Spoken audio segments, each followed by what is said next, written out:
జర్నలిస్టులపై కూటమి సర్కార్ కక్ష సాధింపు చర్యలు కొనసాగుతూనే ఉన్నాయి. చంద్రబాబు సర్కార్లో తప్పిదాలను ప్రశ్నిస్తూ ఉండటంతో జర్నలిస్ట్ కె వెంకటరామిరెడ్డిపై అక్రమ కేసును బనాయించారు. సోషల్ మీడియాలో ఒక పోస్టు పెట్టినందుకు హైదరాబాద్కు చెందిన వెంకటరామిరెడ్డిపై కర్నూల్ 4th టౌన్లో కేసు పెట్టారు. కేవీఆర్కు Kurnool 4th town CI Vikram Simha notice ఇచ్చి స్టేషన్కు పిలిపించారు. పోలీసుల అదుపులోకి తీసుకున్నప్పటి నుంచి కేవీఆర్ గురించి ఎటువంటి సమాచారం లేకపోవడంతో కుటుంబ సభ్యులు ఆందోళన చెందుతున్నారు. పోలీసుల అక్రమ నిర్బంధంపై హైకోర్టులో హెబియస్ కార్పస్ పిటిషన్ను దాఖలు చేశారు.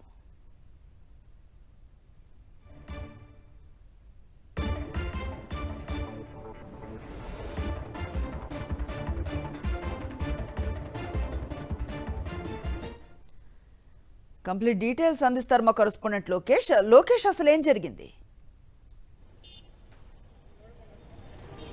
అనుశ్రీ, ఏదైతే కూటమి ప్రభుత్వం ప్రశ్నించినా కానీ, వారికి వ్యతిరేకంగా పోస్టులు సోషల్ మీడియాలో పోస్టులు పెట్టినా కానీ వారిపై అక్రమ కేసులు బనాయించి వారిని ఇబ్బందికి గురి చేస్తున్న పరిస్థితి కనపడుతుంది. ఇది పూర్తి స్థాయిలో రెడ్ బుల్ రాజ్యాంగం ప్రకారంగా ఈ యొక్క కక్షపూరితంగానే వివరించడం అనేది కొనసాగుతున్న పరిస్థితి కనపడుతుంది. ఈ నేపథ్యంలో హైదరాబాద్కు చెందిన ఒక జర్నలిస్టుపై కర్నూలు 4th టౌన్ పోలీస్ స్టేషన్లో కేసు నమోదు చేయడం జరిగింది. ఈ యొక్క కేసు సంబంధించి 4వ తారీఖున నోటీసులు జారీ చేశారు. పోలీస్ స్టేషన్లో పోలీసుల ముందర హాజరు కావాలంటూ నోటీసులు జారీ చేసిన పరిస్థితి.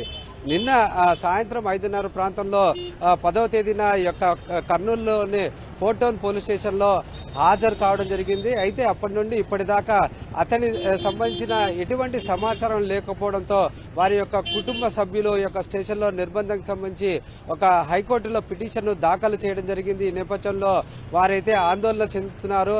అసలు ఏ పరిస్థితిలో ఉన్నాడనే ఒక భయం అయితే వాళ్ళ యొక్క కుటుంబ సభ్యులకు నెలకొన్న పరిస్థితి. ఏదైతే ఈ యొక్క సోషల్ మీడియాలో కావచ్చు, ప్రశ్నించిన పరిస్థితి అయితే కావచ్చు, ఈ నేపథ్యంలోనే అక్రమ కేసులు పెట్టారంటూ వారి యొక్క కుటుంబ సభ్యులు కూడా ఆందోళన చెందుతున్నారు. మరి కొంతమంది ఇక్కడ నిన్నటి నుండి వెయిట్ చేస్తున్న వారితో కూడా మాట్లాడే ప్రయత్నం చేశాం.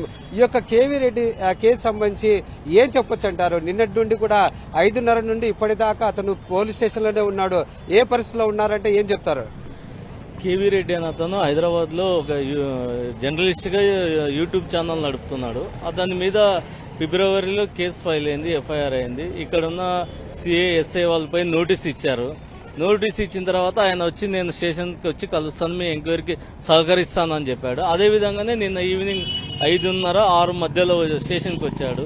సీఏ గారిని కలిశారు. కలిసిన తర్వాత విచారించాలా అని చెప్పారు. మమ్మల్ని బయటికి పంపించారు. 3:30 గంట 4 గంటలు విచారించారు. తర్వాత లోపల కూర్చోమని చెప్పారు.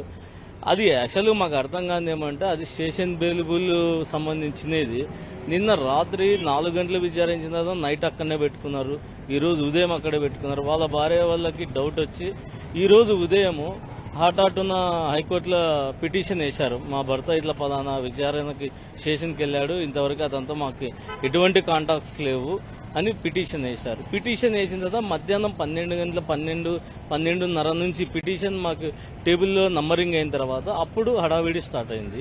ఇప్పుడు హడావిడి స్టార్ట్ అయ్యి మేము రిలీజ్ చేస్తున్నాము, స్టేషన్ బెయిల్ ఇస్తున్నామని చెప్పారు. ఇందాకనే ఒక 2 hours కిందట ఎంఆర్ఓ కాడికి తీసుకుపోయి మేము రిమాండ్కి పంపించడం లేదు, మా ఇతనితోటి మేము రిమాండ్కి పంపించడం లేదు, మేము స్టేషన్ బెయిల్ ఇచ్చి పంపిస్తున్నాము అని చెప్పారు. ఆయన కూడా ఇంతవరకు బయటికి రాలేదు. ఏం జరుగుతుంది అనేది అర్థం కావడం లేదు. ఒక జర్నలిస్ట్ అతను, సీనియర్ జర్నలిస్ట్, మళ్ళీ ఏదో 2 years 3 years కాదు, 16 ఏళ్ళు 17 ఏళ్ళ సీనియారిటీ ఉన్న వ్యక్తి.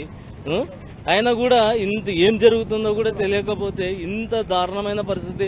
రెడ్ బుక్ రాజ్యాంగం నడుస్తుండడానికి ఇదే సాక్ష్యం కదా. మనం చూసుకున్నట్టయితే అనుశ్రీ యొక్క కేవీ రెడ్డి ఇప్పుడు కూడా ఈ యొక్క 4th టౌన్ పోలీస్ స్టేషన్ లోనే పోలీసుల విచారణలోనే ఉన్నారు. అంటే ఎటువంటి విచారణ జరుగుతుంది, అతనికి ఏమైనా ఇబ్బంది కలిగే విధంగా ఉంటుందనే ఒక ఆందోళన అయితే వారి కుటుంబ సభ్యుల్లో కలుగుతుంది. అనుశ్రీ, లోకేష్.